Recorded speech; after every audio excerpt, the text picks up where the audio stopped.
Well, I mean, I'll start, and then Nick, feel free to jump in.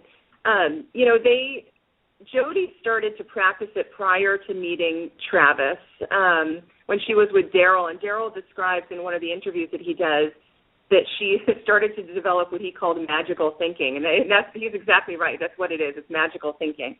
And Travis, not just through the Mormon Church, but actually through PPL. Can I just jump in there quickly? The almost idea of that magical thinking is like abracadabra. You say something, and then it just manifests in reality, which just makes life really, really easy. You say, well, I want a new car, I want a job, and then it just happens. You must just wait. All you need to know is to say it, and then, and this is really important. Don't say anything negative, right? Yeah. And anyway, Lisa, you carry on. Yeah. Well, that's actually a really important point because Jodi used that to her advantage in the trial, which was pretty damn sneaky. But she, her diary was half real, half fake. She did actually tailor her diary quite a bit. And she claimed, because there were things that she was asserting about Travis during trial, claiming that he beat her and he did all sorts of stuff to her. But yet when you looked at her diary on those days that she claimed it happened, it was like everything was fine. Her excuse was that, I couldn't talk about it because I couldn't be negative. So she kind of used it in a crafty little way to help her with her defense. But to some extent, they did actually legitimately practice that. And you see it in Travis's diary, too. He'll be talking about something difficult he's going through, and then he'll end the sentence with, life is good, everything is great.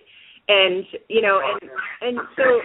If I jump in with that quickly, Liz, you may say, well, is it really, was the secret really a big deal? I think it was a huge deal. I think it was a huge deal with Travis and Jodi. I think both of them had this mystical thing going on where they were practicing Mormonism, but they kind of thought the secret is the trump card. This is really going to get them. In other words, so both of them were looking for like a ticket to take him somewhere, someplace. But they weren't prepared to pay the price that everybody else pays, which is, you need to study and get a degree and work hard and commit to certain things in order to get certain results. And, a lot of people think, I guess especially me, maybe not Lisa so much, is that I'm fairly critical of Travis, but just look at this, for example. Everybody knows that Travis, it was a very deep desire of his to get married, to be married, right? And so Travis had these women that he was really, he kind of saw as like that could be an ideal wife.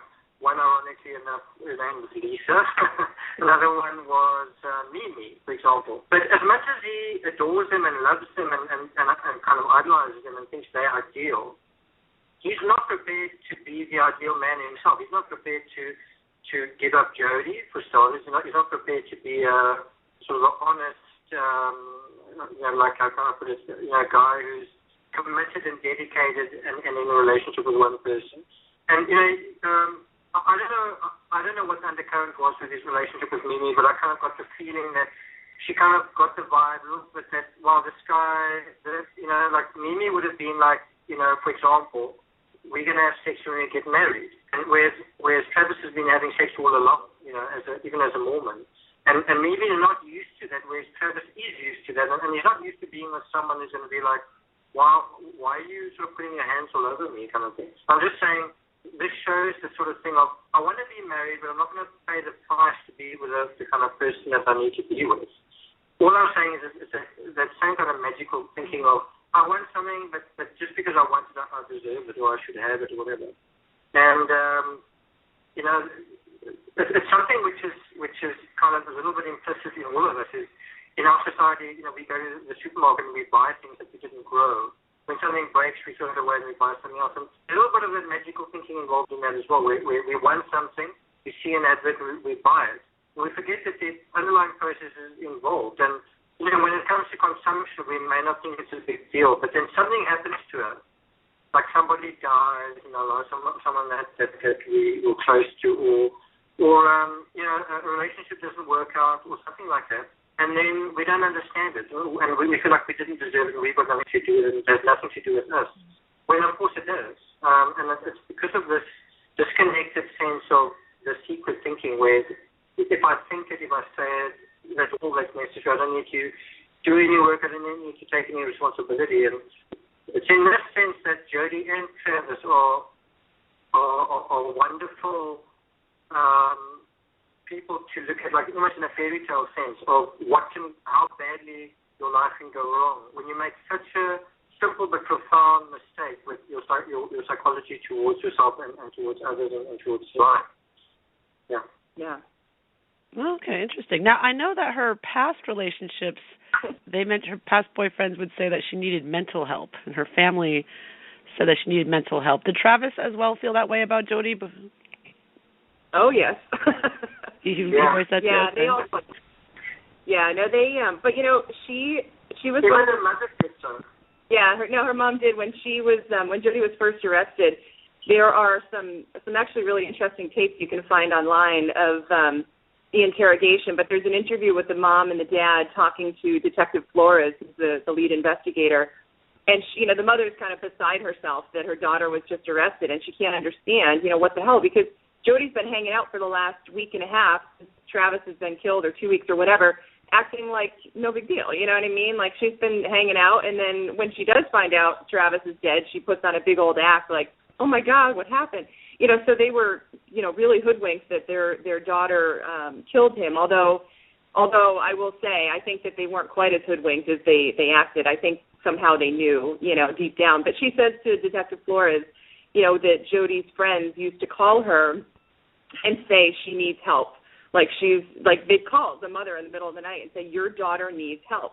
And they never did anything about it. They didn't have a very close relationship. So, I think that the flip side of it is also very interesting. Is, this whole idea of, the secret where whatever you say is the truth and whatever, in other words, there's no responsibility. There's no personal responsibility. And so when your daughter or your son is accused of this crime, well, somebody find a way that you're not responsible. In fact, you know who is responsible?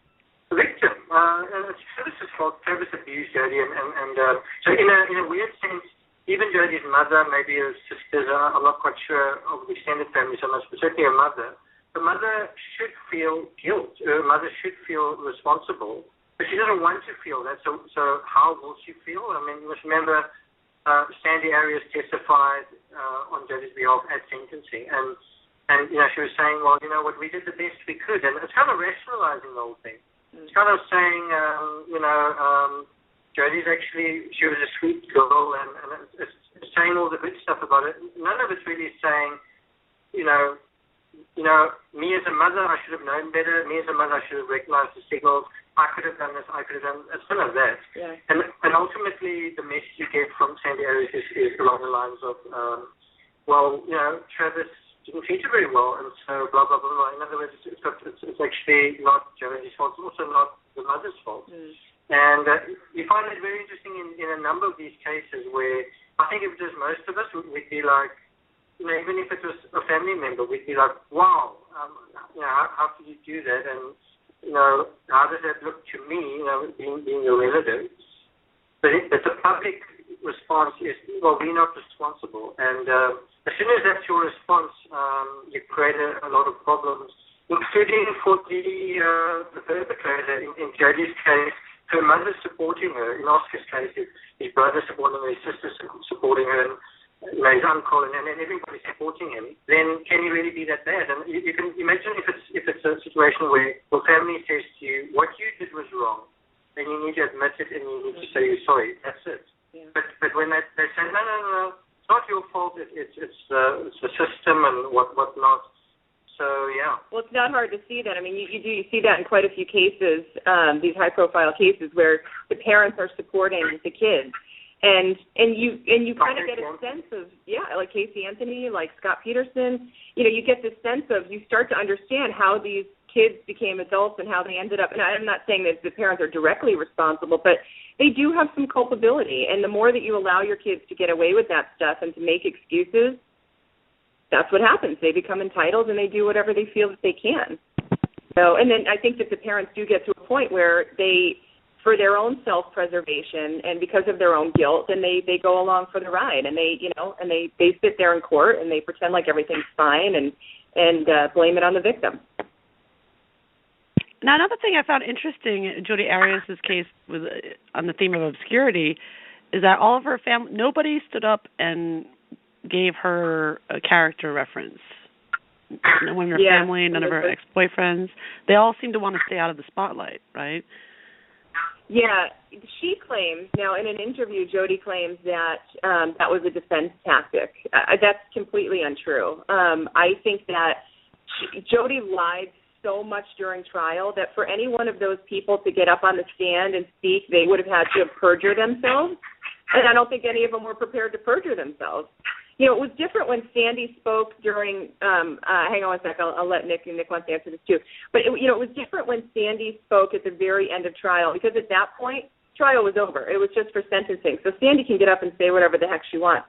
But when at that stage during the first trial, anybody who got up and had to go along with Jodi's story would have been telling a false story. And so I don't think anybody wanted to touch that with a 10-foot pole. That's what I thought. Go ahead, Nick. I think Jodi burnt a lot of bridges when she was a teenager and a young adult. I think she burnt a lot of bridges with her family, especially. I think she really wrote off her parents to such an extent that when she moved back to Wairika, she lived with her grandparents. You've got to ask yourself, what kind of person has such a desperate need to hitch their wagon to a boy or a girl? Now, what kind of person sort of, someone is essentially a stranger comes along, and you wanna hitch your whole life to this stranger, and you are gambling that this stranger is going to ride you off into the sunset, take care of you, make all the dreams come true. But what kind of person sort of thinks like that? Well, someone who's already lost everything, someone who's got everything to gain because they've already lost everything, and so I think we need to remember that is that Jodi. I think Lisa will back me up on this. Jodi's relationship with her parents at the time of her arrest wasn't very good, and her mother was like, wow, I didn't really know what Jodi was doing, and it was very patchy what was going on. In fact, I think Sandy said their relationship was almost the best it ever was in the week after the murder, where Jodi was just so sweet to her and all this kind of thing. But the point I'm going to make is just that, Jodi's obscurity was such that she'd burnt the bridges of so many relationships in terms of her family, and so she was really left high and dry. And so she needed some boy to save her. And this is where the secret's so damaging is, if you think, well, if I choose that boy, if I say I love him, if I say these words, he's gonna do what I need him to do. But what about any person taking personal responsibility and building your own life, saving your own self, riding yourself into the sunset, making a life out of yourself? Jodi never made that decision, and it was because of her psychology. And maybe now that she's in prison, maybe she'll start doing that. No. No? I would hope. What are the chances?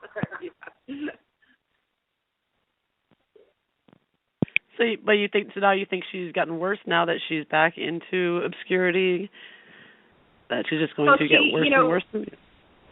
Yeah, so real quickly, I know we don't have a lot of time, but you had kind of mentioned, how much she enjoyed the press and everything that was going on after she was arrested, and she did. I mean, if you ever watch those interviews with her, from, the point...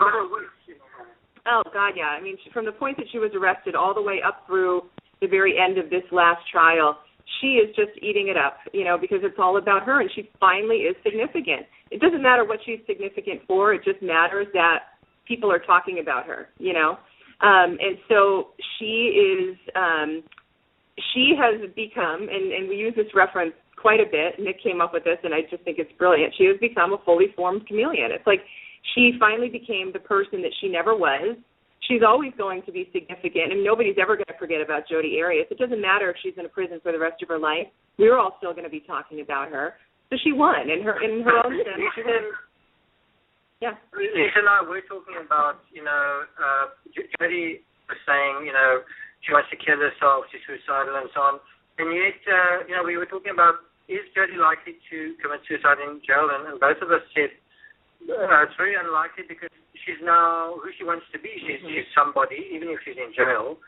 she's got some respect, I think, from the inmates and so on, and most important of all, she's got a fan club, which she never had before. Mm-hmm. Before, even while she was seeing Travis was probably her only fan and a sort of a not someone who totally loved her, but he liked certain aspects of her, and now she's got a fan club. She never had that. Yeah, and she, the one thing that, and I think most people will agree with me, out of everything that Jodi's done post-murder, I will say the most heinous thing that I saw and was just absolutely appalled by was what she did to his family at the very end of the case when she got to speak, and she basically said to them, hey, guess what?